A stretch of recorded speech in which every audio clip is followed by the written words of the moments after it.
Ada rahmatnya dalam setiap cobaan dan jalan saat dinding menghalang.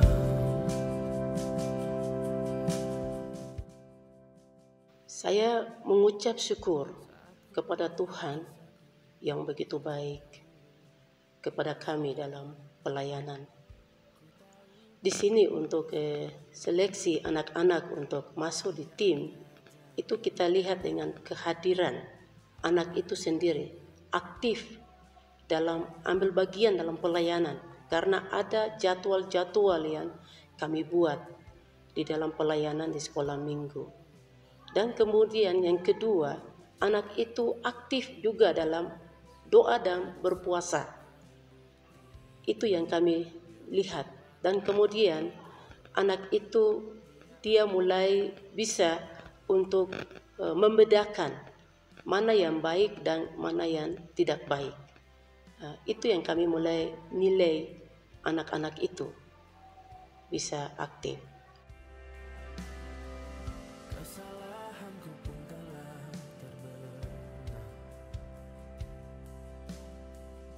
Ku bukan lagi hamba dari dosaku. Iya, saya senang sekali dengan hal ini karena awalnya saya juga alami hal yang sama. Saya ingin mau tahu hidup di dalam kedagingan ini atau di dalam roh. Itu di dalam Galatia 5 ayat 16 dan 17. Di sini saya sendiri secara pribadi saya sudah coba dengan bagian ini. Akhirnya saya diubah oleh Tuhan. Akhirnya saya rasa bisa membedakan diri saya dengan Tuhan itu lebih baik daripada hidup di dalam kedagingan. Hal inilah yang saya terapkan kepada anak-anak ini. Akhirnya anak-anak ini mulai mengerti. Kenapa itu mereka mengerti? Saya dengan teman-teman pengasuh kami lakukan seminar dan juga ada KKR, dan firman Tuhan itu yang kami ambil terus menerus.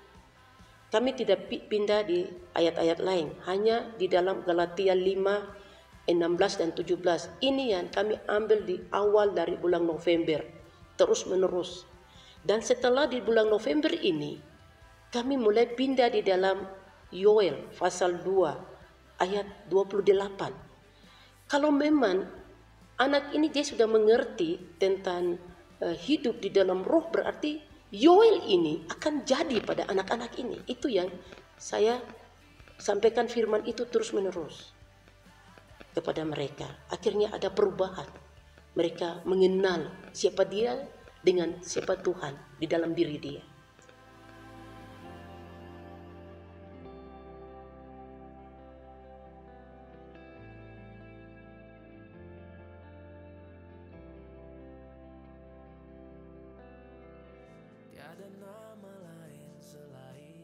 Itu sejak pertama kali tim Hosana mulai ambil pelayanan di Kerulu.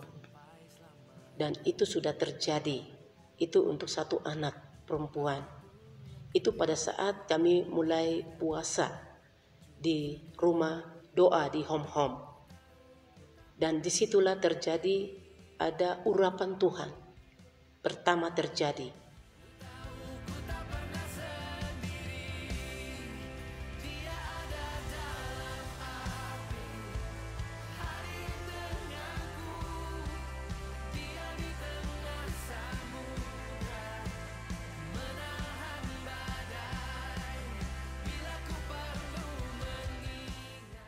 Iya, kalau menurut saya sebagai pengasuh yang mengajar anak-anak ini, untuk mereka ini mulai melayani dengan Tuhan yang benar, bagi saya itu kata-kata dari mereka itu tidak pas.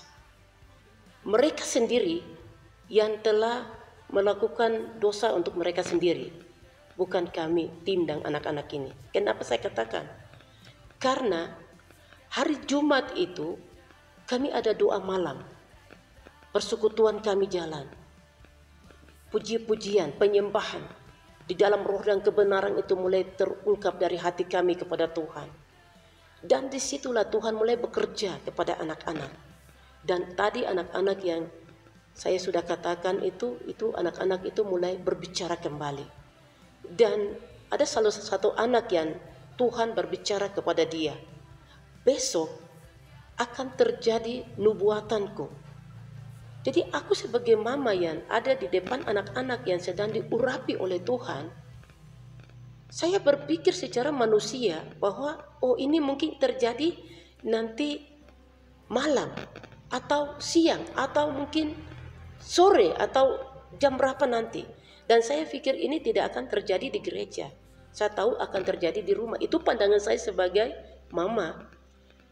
Tapi pada saat kami mulai siap untuk kami mau ke gereja hari Sabtu itu, pagi kami siap karena anak-anak ini akan ambil bagian dalam pelayanan, yaitu mereka singer. Jadi anak-anak 8 ini sudah siap dan kami yang lain juga sudah siap. Kami sama-sama pergi ke gereja. Dan sampai di gereja, kami ini seperti sudah diatur Tuhan. Jadi begitu masuk, kami langsung duduk itu berderetan. Kemudian anak-anak yang lain, 8 anak yang sementara singer, setelah singer selesai, hamba Tuhan naik mimbar dan kami duduk. Mereka turun dan kami duduk sama-sama di bangku. Dan sementara kami mendengar firman Tuhan.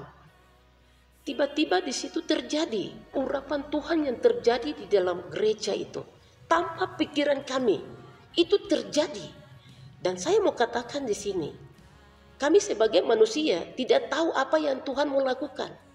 Itu kami tidak tahu. Tapi hanya Tuhan katakan bahwa aku akan lakukan nubuatanku besok. Itu janji Tuhan. Dan itu yang kami hanya pikir itu. Tapi untuk kejadiannya itu kami tidak tahu. Akan terjadi di gereja atau di rumah itu kami tidak tahu. Sampai pada saat di gereja baru itu terjadi. Ya kita tidak bisa untuk menghalangi. Apalagi urapan Tuhan. Tidak bisa manusia lakukan. Ini kuasa Allah yang sedang bekerja saat itu. Akhirnya itu terjadi. Dan anak-anak ini semua rebah. Dan mereka mulai berbicara. Dengan bahasa-bahasa Indonesia. Yang sudah Tuhan ubah. Supaya semua jemaat itu harus mendengar sebenarnya. Dan itu terjadi. Dan saya sendiri untuk tangani anak-anak ini. Yang begitu banyak ini. Saya tidak bisa tangani sendiri. Jadi saya katakan untuk anak saya namanya Selvianti. Untuk tolong sampaikan ke Bapak. Bahwa ini anak-anak Tuhan sedang lakukan urapan Roh Kudus terjadi dalam gereja ini. Supaya Bapak sambung ke depan. Ini sementara firman Tuhan berjalan. Jadi akhirnya Bapak ke depan untuk berbicara. Tapi yang terjadi di sana adalah Bapak ketua klasis. Dia berdiri dan dia langsung potong pele atau dia menghalangi. Dia katakan bahwa di sini bukan Pentakosta. Sedangkan Tuhan sendiri sedang bekerja di dalam roh, di dalam gereja. Anak-anak sedang berbicara. Kita tidak bisa hentikan itu, tidak bisa. Tapi ketua klasis, dia berbicara seperti ini. Seakan-akan dia tidak percaya apa yang Tuhan sedang lakukan nubuatan ini dalam gereja. Ini satu hal yang dia lakukan salah. Saya katakan salah. Karena ada kuasa Allah yang lebih besar bekerja. Satu hal yang saya sebagai mama kecewa. Ada sesuatu yang terjadi dalam gereja. Gembala setempat kami, dia tidak turun dari altar itu turun dan tanya langsung kepada saya sebagai mama yang dengan anak-anak. Mama, apa yang terjadi sama anak-anak? Saya sebagai mama akan beri penjelasan. Dia tidak turun tapi hanya dari altar dia berbicara. Dan pikiran-pikiran mereka sudah mulai tidak bagus kepada hal yang sedang kami alami, pengurapan ini. Siapa yang tidak senang dengan hal ini? Saya manusia saja, saya sudah kecewa, apalagi Tuhan yang sementara bekerja di dalam nubuatannya. Dan pada saat Tuhan berbicara, Bapak Panus, Bapak Yunus Babingga dan Bapak hamba Tuhan yang sementara berkhotbah. Mereka dilindungi oleh Tuhan dan malaikat Mikael bersama-sama dengan mereka. Dan kami, saya dengan anak-anak yang sedang ada menerima urapan Tuhan yang terjadi di situ, sedang dilindungi oleh Tuhan Yesus sendiri, hadir dalam jemaat saat itu. Itu yang terjadi.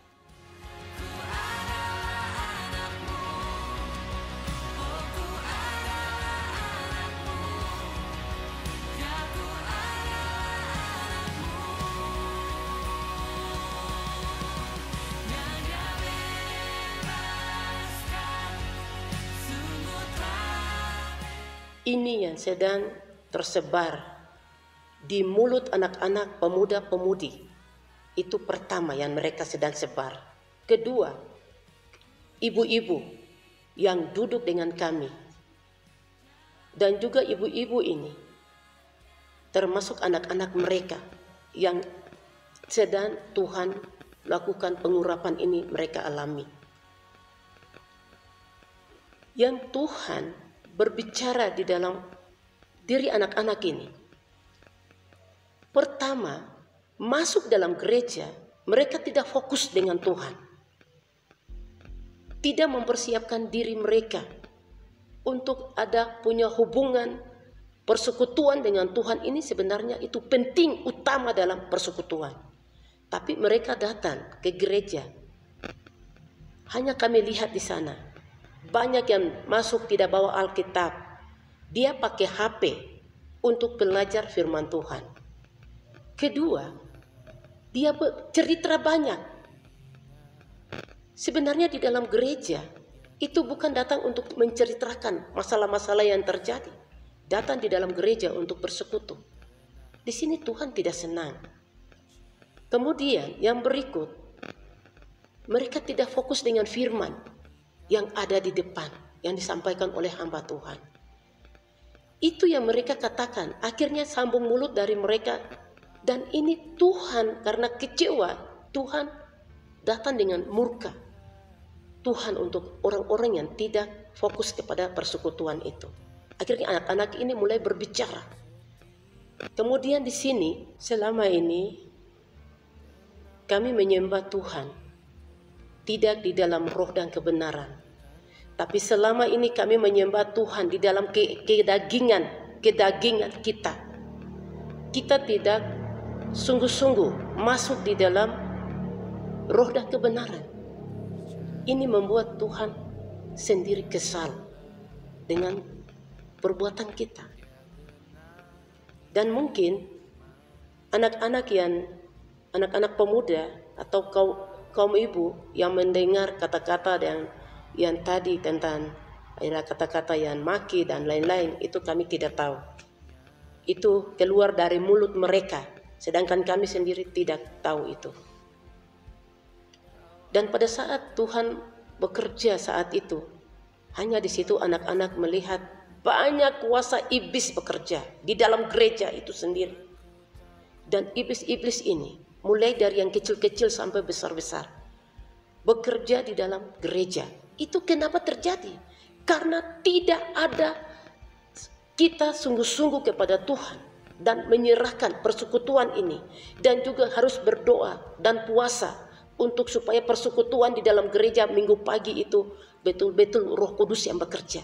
Kami datang hanya dengan keinginan kedagingan saja ada di gereja, hanya tampil saja. Kami tidak lihat apa makna dari persekutuan kami dengan Tuhan.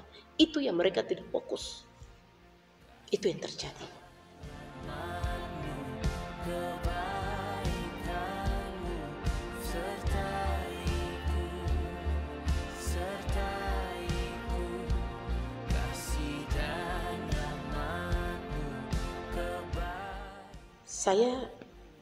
Saya juga baru dengar, ya.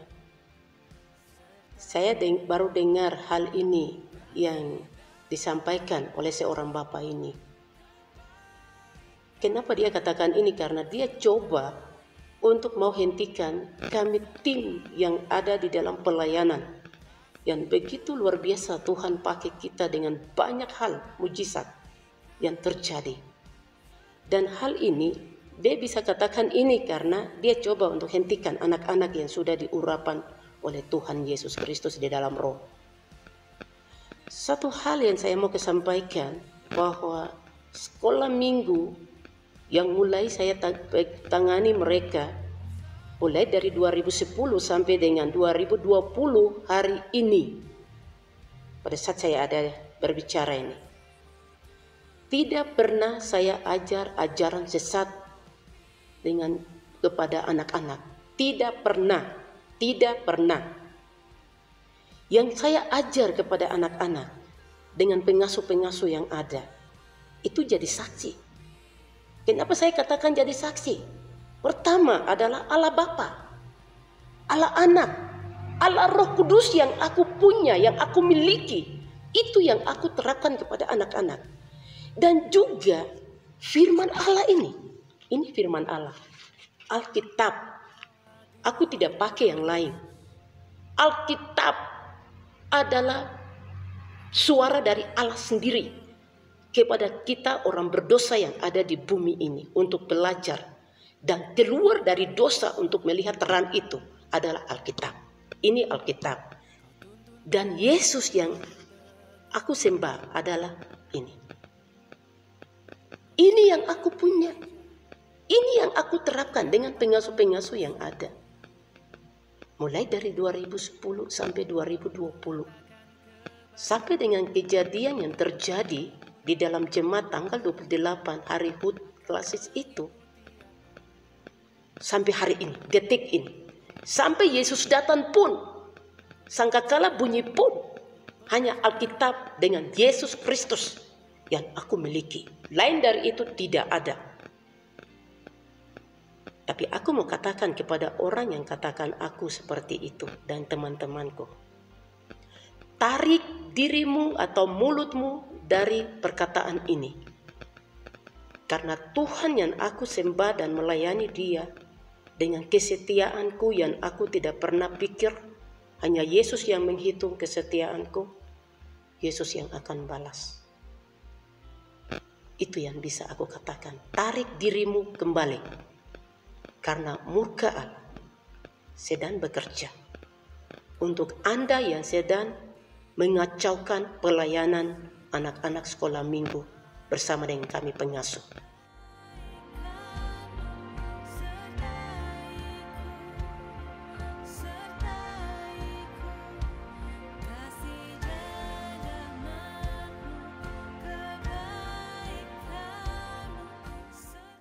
Saya mau pesankan di sini untuk kaum wanita yang selama ini saya jalan dengan mereka, saya bagi firman Tuhan, Alkitab yang sama, mereka pegang Alkitab yang sama, aku pegang Alkitab yang sama, aku sampaikan firman Allah kepada mereka, dan juga anak-anak sekolah minggu yang selalu kami ada dalam pelayanan selama 7 hari, non-stop.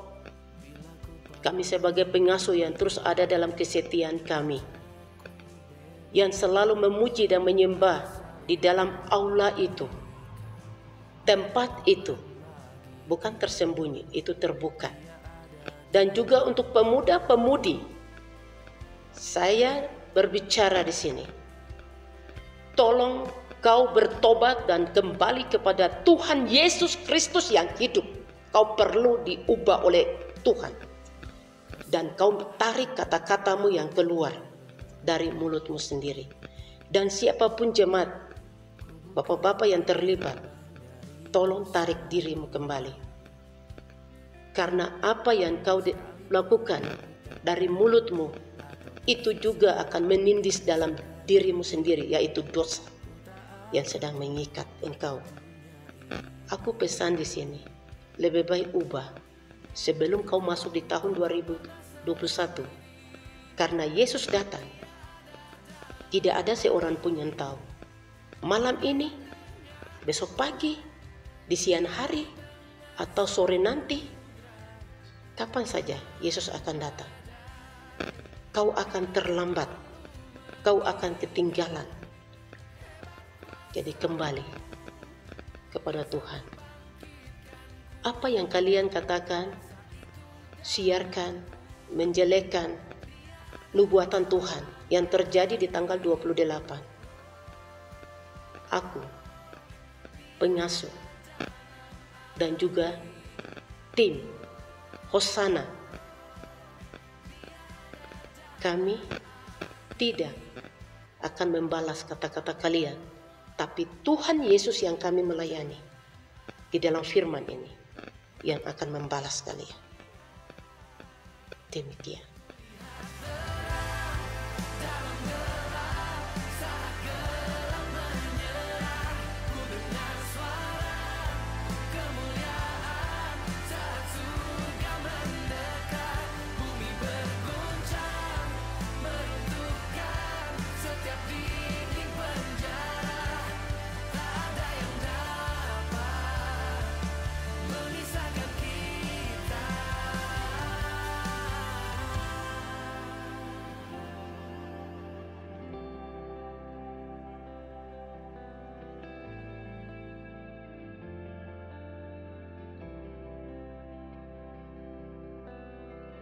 Tiada nama lain selain nama Yesus, yang ada dulu, sekarang, sampai selamanya.